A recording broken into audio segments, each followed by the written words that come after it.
Use shells to find the volume of this region.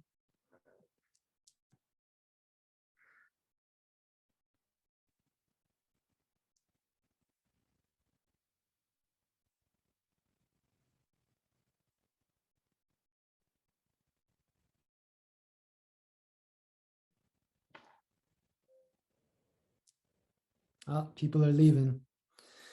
I don't blame you. Okay. So we got y equal to x squared. So I think that square root graph looks like this.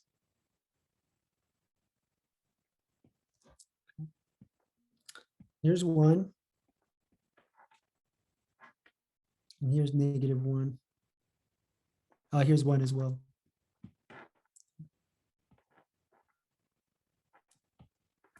So this point here is 1, 1. And then they give you x equal to 0. That's a vertical line. So x equal to 0 is this line right here.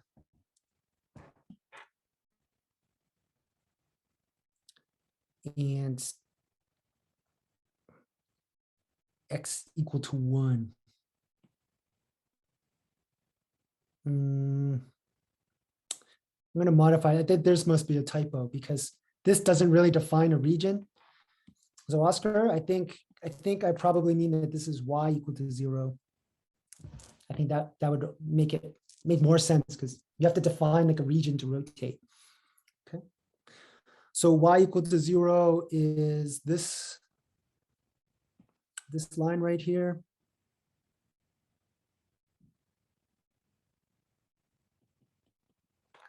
And x equal to 1 is this line right here.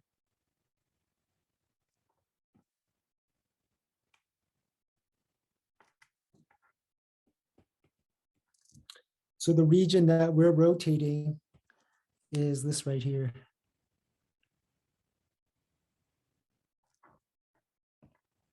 And I want to do these 4 problems for you. Let's copy this. Let's copy this. Copy this. And copy this.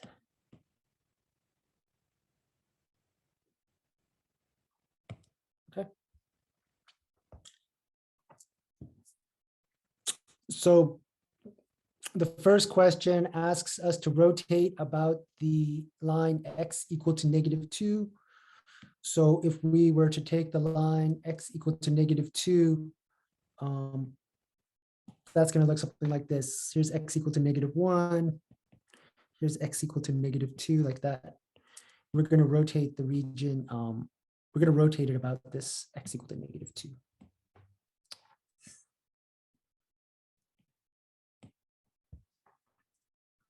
So this guy looks like this.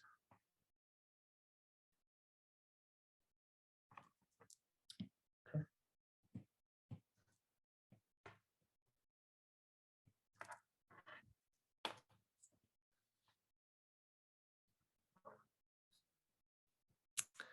Oh, I guess Jasper's Wi-Fi crashed. He did not leave in a fit of rage. That's okay, Jasper. It's being recorded. You can watch it at home.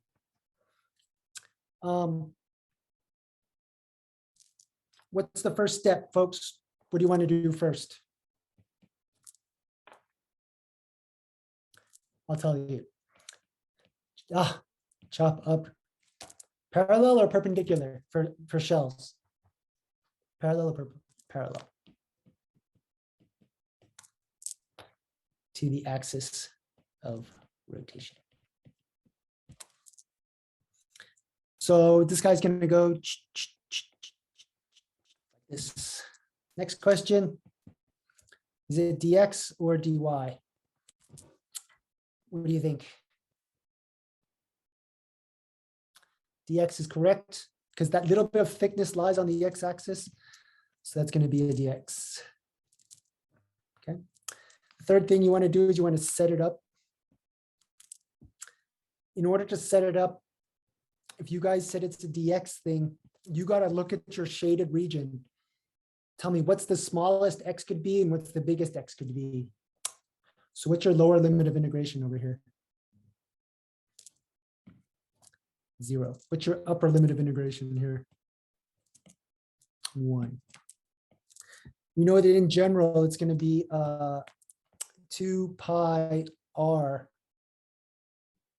times the height. Let's do the easy part first. What do you think the height of your shell is going to be?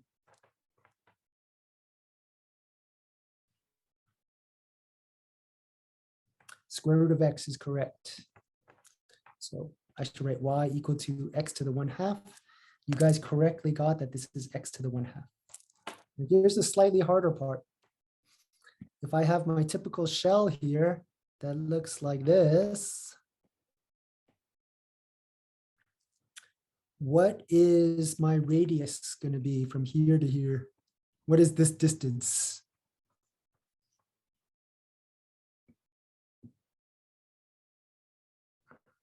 It's going to be x plus 2.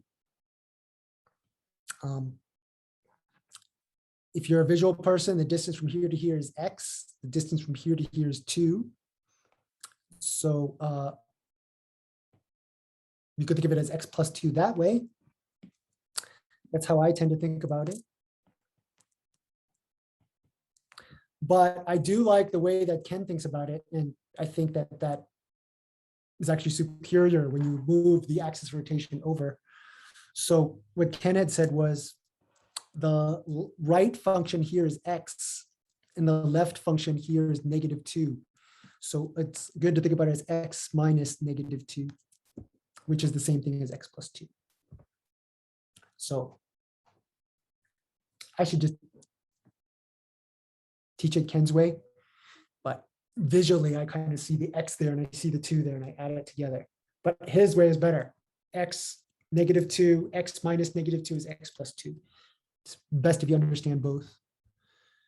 So your setup is going to be from 0 to 1, 2 pi x plus 2 times x to the 1/2 power dx.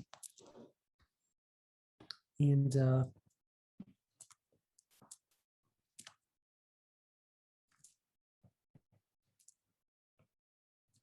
I know, Oscar, you had asked to do the whole thing. I'm just going to take it one step further. I'm going to pull out the 2 pi. This is going to go from 0 to 1. This is going to be x to the, what should the power here be when I distribute? What's this power when I distribute this? 3/2 plus 2 times x to the 1/2 dx.